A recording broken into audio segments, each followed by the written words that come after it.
அப்ப 2 மாத்திரை வாங்கி போடு. அப்பவும் கேட்கலன்னு சொல்லி 2 கார் உருண்டை வாங்கிட்டாலே முழுங்கிடு.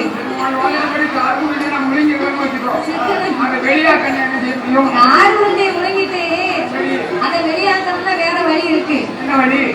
2 அடுப்பை கூட்டி அதுல விறக போட்டு ஒரே தூக்கி வடிவேல தூக்கி வச்ச மாதிரி ஒண்ணு அடுப்புல வச்சா கார் தன்னால இறங்கிடும்.